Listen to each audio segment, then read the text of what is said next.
എടി ഞാൻ നിന്നോട് ഡെക്കറേഷൻ കൊള്ളാല്ലേ? സാരി കൊടുക്കാൻ ഇത് കൊള്ളൂല. ഹായ്. ഹായ്ഡാ. നീ ഗസ്റ്റിനെ പോലെ ലേറ്റ് ആയിട്ട് വരുമല്ലേ? ഇതൊക്കെ എന്നോട് തന്നെ വേണം. നിനക്കതൊക്കെ പറയാം. പണ്ട് നീ പ്രേമം തുറന്നു പറഞ്ഞില്ല, അതുകൊണ്ട് രക്ഷപ്പെട്ടു. പറഞ്ഞതുകൊണ്ട് ഞാൻ കുടുങ്ങിപ്പോയി. വണ്ടി അത്രയ്ക്ക് ശല്യാണെങ്കിൽ ഡിവോഴ്സ് ചെയ്തൂടെ? കണ്ടില്ല ഞാൻ കെട്ടിട്ട് അനുഭവിക്കുന്നത്. സുഖല്ലേ നിനക്ക്? എന്ത് പറയാനാ? കണ്ടോടാ, ഇവനും നിന്നോടൊപ്പം പഠിച്ചതല്ലേ. കല്യാണമൊക്കെ കഴിഞ്ഞ് ഹാപ്പിയായി ജീവിക്കുന്ന കണ്ടോ? നീയും പെണ്ണ് കിട്ടിയിരുന്നെങ്കിൽ. ആന്റി, കരയെന്ന് കാണുന്നവനും നീന്തുന്നവനെയും മുങ്ങിച്ചാവുന്നവനും ഒരുപോലെയാ തോന്നുക. അവൻ നീന്തുക. പ്ലീസ് അവനെ മുക്കിക്കൊല്ലാൻ നോക്കല്ലേ. ഇങ്ങനെ ഓരോന്ന് പറഞ്ഞിട്ടാ ഇവന്റെ കല്യാണം നീണ്ടു നീണ്ടു പോകുന്നു. എന്റെ അമ്മോ. ശരി ശരി, വാ കേക്ക് കട്ട്. പിന്നെന്താ? അതെ, ഒന്ന് വെയിറ്റ് ചെയ്തേ, ഒരു ഇമ്പോർട്ടന്റ് ഗസ്റ്റ് വരാനുണ്ട്. അല്ല, ഞാനറിയാത്ത ഇമ്പോർട്ടന്റ് ഗസ്റ്റ് ആരാടാ? അതൊക്കെ പറയാമേ. അമ്മ ഇങ്ങോട്ട് ചെല്ലേ. നീ ചെല്ലടാ. Hi Sanjana. Say hi to Rahul. Hi Riya. Hi. How are you?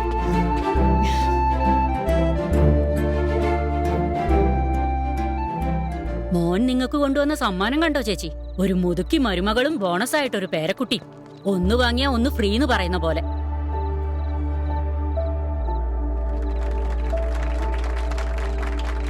Hey. Congratulations.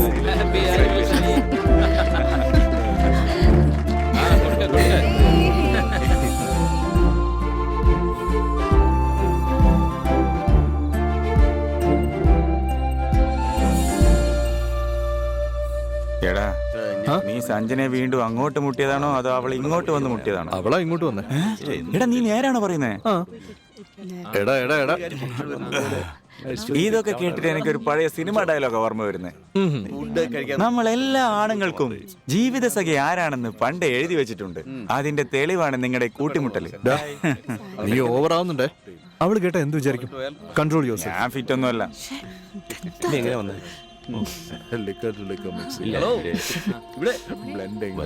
നീയാണോ സഞ്ജന? അതെ ആന്റി. അവൻ പറഞ്ഞിരുന്നു. നോക്കൂ സഞ്ജന, ഞാൻ പറയുന്നോണ്ട് നീ തെറ്റിദ്ധരിക്കരുത്. ഒരാൾ നമ്മളെ അയാളുടെ വീട്ടിലേക്ക് ക്ഷണിച്ചിട്ടുണ്ടെങ്കിൽ അത് അയാൾക്ക് നമ്മളോട് മതിപ്പുള്ളത് കൊണ്ടാ. അത് മനസ്സിലാക്കി പെരുമാറേണ്ട ഉത്തരവാദിത്വം നമ്മുടേതാണ്. നിനക്ക് കിട്ടിയ ലൈഫ് നിനക്ക് നേരാവണ്ണം കൊണ്ടുപോകാനായില്ല. എന്റെ മോനെ നിന്നെ ശല്യം ചെയ്യുന്നേ. എനിക്ക് രാഹുലിന്റെ ഫ്യൂച്ചറിനെ കുറിച്ച് ചില സ്വപ്നങ്ങളുണ്ട്. ദയവേത് നീ അവനെ ഡിസ്റ്റർബ് ചെയ്യരുത്. ഇനി ഒരു സെക്കൻഡ് പോലും താമസിക്കാതെ ഇവിടുന്ന് പോകുന്നതാണ് നിന്റെ ഫ്യൂച്ചറിന് നല്ലത്. അവനെ ഞാൻ പറഞ്ഞ് മനസ്സിലാക്കാം. ദയവേത് നീ ഒരിക്കലും ഇനി അവനെ കാണാൻ ശ്രമിക്കരുത്.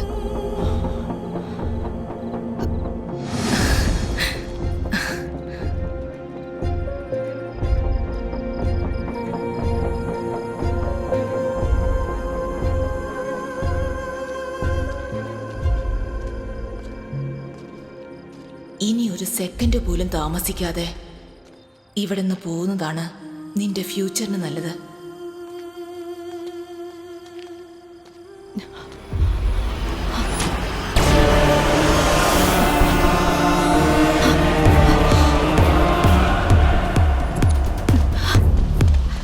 വേഗം വാ മോളെ.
എങ്ങനെയുണ്ട്?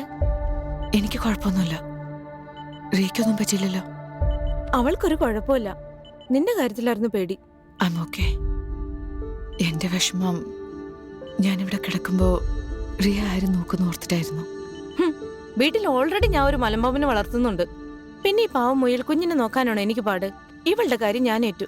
അല്ല, ഇന്നലെ നിനക്ക് നേരെ അറ്റാക്ക് ഉണ്ടായപ്പോ അടുത്തൊന്നും ആരും ഉണ്ടായിരുന്നില്ലേ? ആ സമയത്ത് അവിടെ ആരെങ്കിലും ഉണ്ടായിരുന്നോ ഇല്ലയോ എന്നൊന്നും ഞാൻ നോക്കിയില്ല. അവനെ കണ്ട ഉടനെ അവിടെ നിന്ന് ഓടി രക്ഷപ്പെടാനാ ഞാൻ ശ്രമിച്ചത്. സോറി സഞ്ജന, തെറ്റെന്റെ ഭാഗത്താണ്. മുൻപ് നീ അവനെ കണ്ടിട്ടുണ്ടെന്ന് പറഞ്ഞപ്പോൾ ഞാനത് സീരിയസ് ആയി എടുത്തില്ല. കുറച്ചുകൂടെ ഒന്ന് ശ്രദ്ധിച്ചിരുന്നെങ്കിൽ നിനക്ക് ഈ അവസ്ഥ വരില്ലായിരുന്നു. It's okay Rahul, I understand. പിന്നൊരു കാര്യം, ഇവിടുത്തെ ക്രൈംബ്രാഞ്ച് ACP രമേശ് എന്റെ അടുത്ത സുഹൃത്താണ്. ഞാൻ കാര്യങ്ങളെല്ലാം പറഞ്ഞിട്ടുണ്ട്. ഇൻവെസ്റ്റിഗേഷൻ ഓൾറെഡി തുടങ്ങിക്കഴിഞ്ഞു. ഇനി നിനക്ക് ആ സൂര്യയുടെ ഭാഗത്തുനിന്ന് ഒരു തരത്തിലുള്ള പ്രശ്നം ഉണ്ടാവില്ല.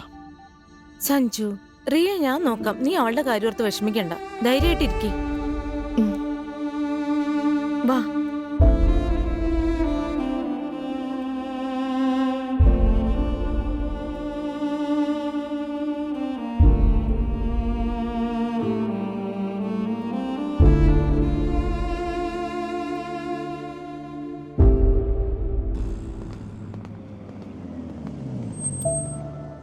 ഹലോ. വക്കീൽ സാർ. രമേശ്, എന്റെ ഫ്രണ്ട് സഞ്ജനയുടെ കേസിനെ കുറിച്ച് ഞാൻ പറഞ്ഞിരുന്നില്ലേ?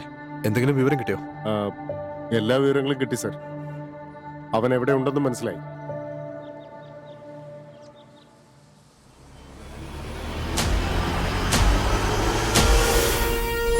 These are all called strokes, okay?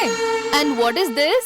Standing line. And what is this? Sleeping line.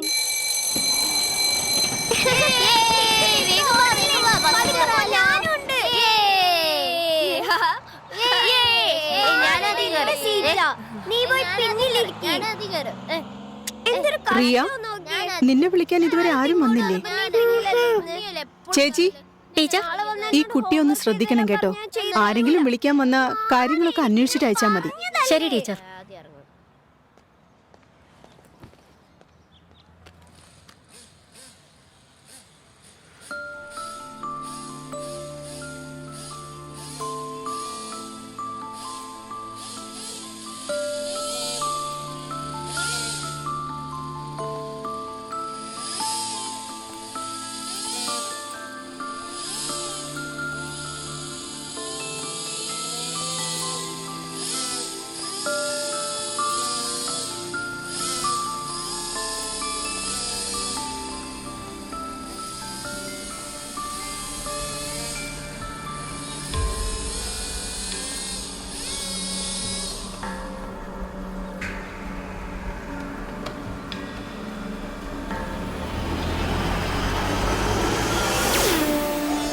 പാവക്കുട്ടി ഇഷ്ടപ്പെട്ട?